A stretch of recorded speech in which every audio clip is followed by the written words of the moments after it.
I think for the sake of what we're doing tonight, we should dispense with the quick speeches and hopefully get through this as a great trial run for something I hope to be doing more of in the future. If you're capable of filming yourself, please do, and please send me a link either by email at preachgaming@gmail.com and so on, and upload it to YouTube free of charge, please guys, so I can see you play, and then when we can actually not get trolled by Twitch endlessly, because I guarantee, I can tell you 100% is on my broadcaster, it actually tells me if I'm broadcasting. Obviously it says, hey, you're broadcasting, and when it goes down on there, it still says I'm broadcasting up here.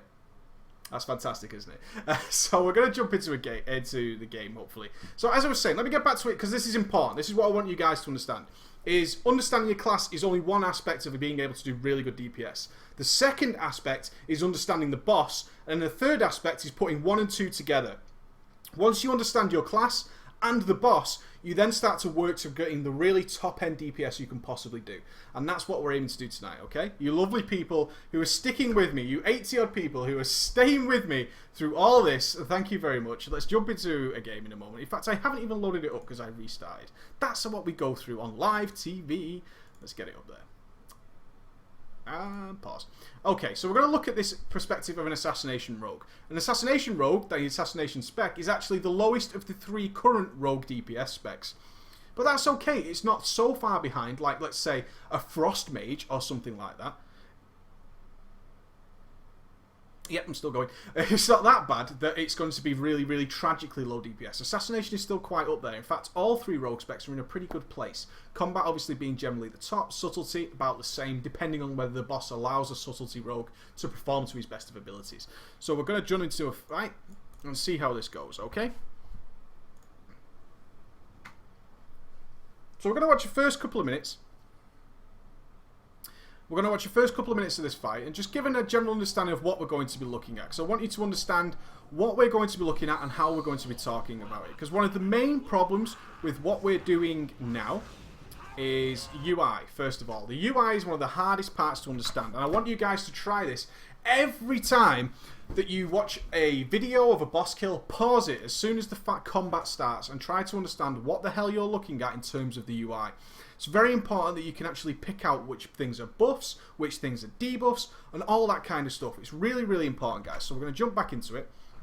Now, over here, you can see these are the buffs that are on Phlegm, the rogue that we're going to be following today. His Slice and Dice, his Overkill, all that kind of stuff.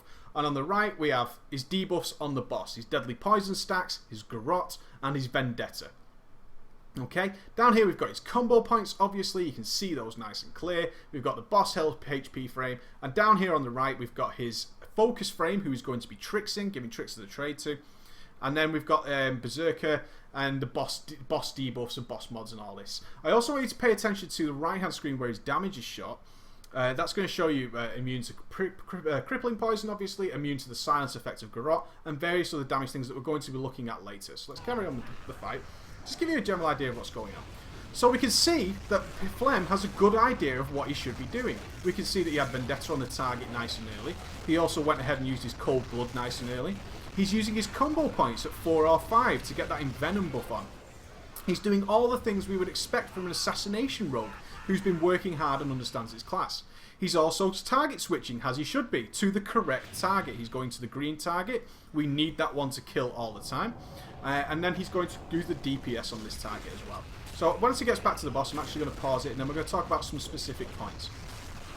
As you can see, he's just going to do his DPS, sets to 3, then he's going to mutilate again, get to his 5th combo point, and then go ahead and try and drop a finisher on that. And then he's going to move back to the boss, as we expect him to do. That's great. So everything's looking great there. So what we can see is what we've got is a rogue who understands how his DPS works. He's keeping Rupture on. He's using his cooldowns at an early time. He's using them so he can use them again later in the fight, and hopefully he'll have procs up. He's doing the target switching, which a good rogue should be doing, especially in looking for raid, as we can't rely on anyone else. Sure, in a guild run, you know, where the guild says, go ahead and stay on the boss rogues, no problem there, that's fine, go ahead and do that. But while we're in looking for raid, we assume people suck. Remember that. Every time we get into a situation like this, especially in looking for raid, we assume people suck. It's the best way to play. If you assume everyone around you is garbage, your life is much easier. Your life will be incredibly easier. So what we're actually going to do now is look at minor mistakes, because the problem is, yes, we have a rogue here who understands how his class works. We can see that in the first few seconds of the fight. He's got a general understanding of what's going on. However, Flem is not going to appear in the top 10 DPS, and it's not only on your side of Sleeping where this has occurred. In fact, in most fights, Flem's email to me consisted of the fact that I think I'm doing everything right. I've watched your guide. I have a general understanding of how this class works. However, I'm not seeing the results in game. And now we're going to look at the little errors that build up over the course of a fight. A lot can happen in 6 minutes, and this fight is actually going to run about 6 minutes and 40 seconds, nearly a 7-minute fight. Along that, so many things can happen, guys. So much shit can go on that it can really mess up your day. So we're going to jump back into the fight and let's have a look at what's going on. So we're going to take it right back to the beginning. Okay. Let's pause it there. The first thing that you're going to notice is that Flem is moused over Vendetta. Vendetta is the Assassination Rogue's major DPS cooldown. The problem is that using Vendetta this early is a massive DPS loss. Okay? Now you want to be using your cooldowns nice and early. That's fine. That's what we want to be doing. But if you use Vendetta here and now, like we're going to see Flem do, is he's actually going to put Vendetta on the boss before he's in melee range. Now that is going to be a huge DPS loss, guys, unfortunately. That's one of the starting points of being a simple basic thing. What Flem has understood from our guides is that you should get your DPS cooldowns off really early. And there's a good reason to do that. The good reason is, before a boss pull, generally all your trinkets are ready to go, and any chance, landslide and chance, things of that nature are all ready to go. They're dying to go. They want to go and kill things. What we want to do with our DPS cooldown is delay them for about 7 to 10 seconds. In that 7 to 10 second window, guys, everything should be fired off. You should be ultimately buffed to the teeth in the first 7 seconds of the fight. That's when we drop Vendetta. That's when we drop the big DPS cooldown.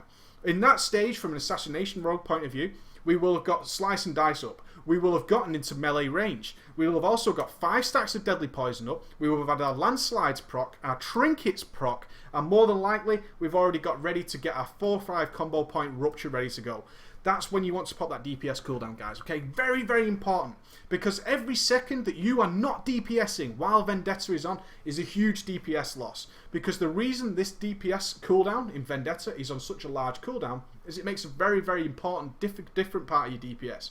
Also bear in mind, guys, that it takes 7 to 10 seconds for all the debuffs that are important to you to get on the boss as well. Be it Sunder Armor, magical debuffs. In that 7 to 10 second gap, not only are all the buffs on you, but all the buffs are on the target as well. Very important, guys. So a good pull for an Assassination Rogue for me is to, one, get a hell of a lot closer than where we are here now.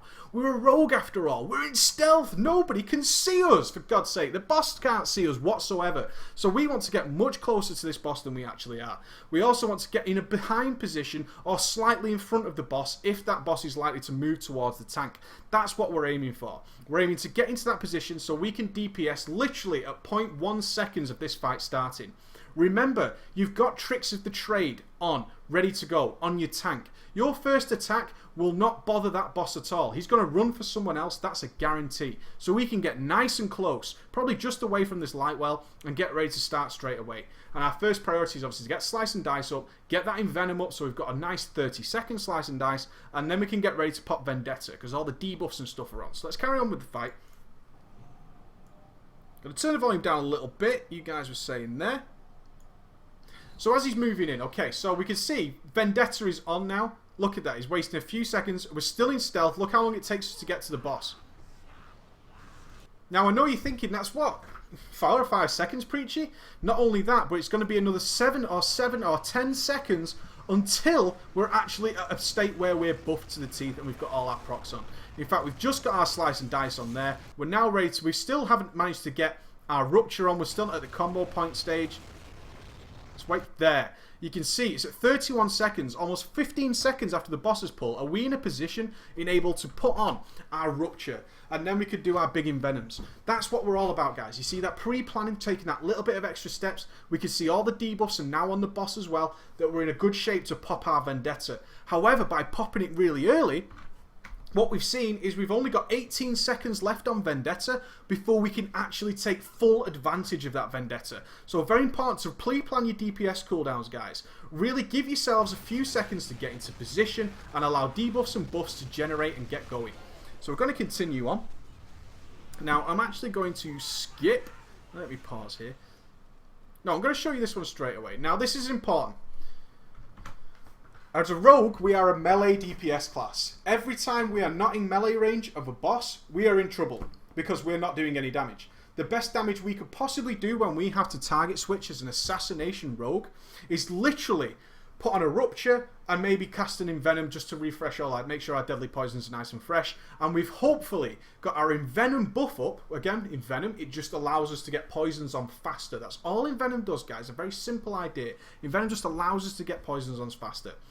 Every time we stop doing melee DPS, we need to think about it. So if we come back, let me get to the point. There. Let me go back to here. Okay, we're in this position. Our bosses have said, our boss mods have told us in 2.7 seconds our oozes are attackable. We need to prepare. We need to think about this. How are we going to take full advantage of this as a rogue? So let's brainstorm ideas. We're about to go running across the room, guys. We're about to go running across the room. Let's see in the chat. What things should we be doing as an assassination rogue in order to increase our DPS and make sure our downtime for DPSing is at an absolute minimum? What would you do? We've got any experienced rogues in the chat or anything like that? Give me some ideas. We're attacking this boss. We have to run almost 40 yards away to start attacking our next target. How do we want to make sure our DPS is as good as it possibly can be during this period? Because every time we stop DPSing, our DPS drops to almost zero, guys. And that's this is where our end game DPS starts coming into play. Let's have a look what we've got here. Fubad, dots of sprint. Yeah, sprint. You guys. I love you guys. I do. I really do love you. No, really. I fucking love you guys. Let's go back into the game. So, what happens? There we go. Let me pause it right there. There is sprint, guys. And as you can see, sprint is not in use. So you guys can see straight away that sprint was not in use at that point. So, without sprint, a 1 minute DPS, a 1 minute cooldown, we seem to think sprint is a get us out of shit cooldown. Sprint is not a get us out of shit cooldown, guys. Sprint is something we should be using to reduce as much as possible our downtime while we're transferring DPS, while we're swapping DPS targets. Very important. Sprint is effectively a full-on DPS cooldown, especially on this fight. Sprint is only going to be a 1 minute cooldown, in which case we can use it on every single blob. Now, the best time to use sprint, as you guys have said there, is to go whoosh.